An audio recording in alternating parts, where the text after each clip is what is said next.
কিন্তু এই জনপ্রিয়তাটা কেমন লাগে শুনলা? জনপ্রিয়তা তো ভালো লাগে, এটা খারাপ লাগবে কেন? এটা ভনিতা করে বললে না অবশ্যই বলা সেটা যায়। আপনি কেন? ভনিতা আমার তো করেন ভালো না লাগে। সবসময়। হ্যাঁ, আমি মানে কেন কখনোই ভনিতা করেন করবো? না। এটা যা সত্য, হ্যাঁ হ্যাঁ হ্যাঁ। শিল্পী হিসাবে বা মানুষ হিসেবে এটা তো আমাকে মেনে নিতেই হবে এবং স্বীকার করতেই হবে। শহীদ ইসলাম খোকন ভাই বিখ্যাত নির্মাতা, উনি একটা কথা বলছে যে প্রত্যেকের একটা টাইম থাকে, টাইম আসে। আপনাকে মনে হচ্ছে সরব আমার জীবনে এখন একটা টাইম আসছে, একটা ঘোর চলতেছে, বৃহস্পতি যেটা বলে, বৃহস্পতিতে আছে। বৃহস্পতিতে আছে, কিন্তু বৃহস্পতি তুঙ্গে না।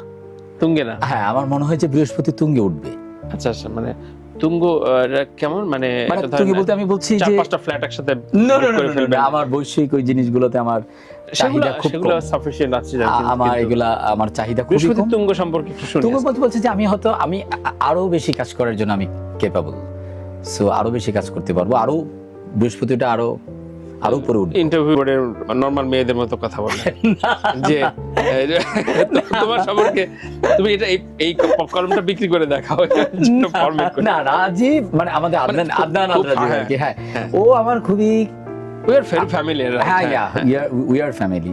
সো আমি বড় ধরনের বিপদগুলো পড়লে বিশেষ করে ফিনান্সিয়াল ওর কাছে হস্তক্ষেপ করি, এবং ডে ওয়ান থেকেই ও আমার সাথে কানেক্টেড। এখন পর্যন্ত আমাদের কোনো প্রকার কোনো ঝামেলা হয় নাই।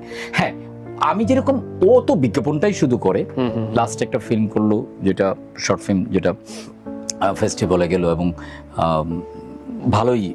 ভালোভাবেই ওটা রিকগনাইজড। সো হ্যাঁ, বিজ্ঞাপন করি। এবং আমাকে ইদানিং যেটা হয়েছে কি, যে আমাকে এজেন্সিগুলো আমাকে ভাবে আমি মনে হয় সবসময় শুটিং করি।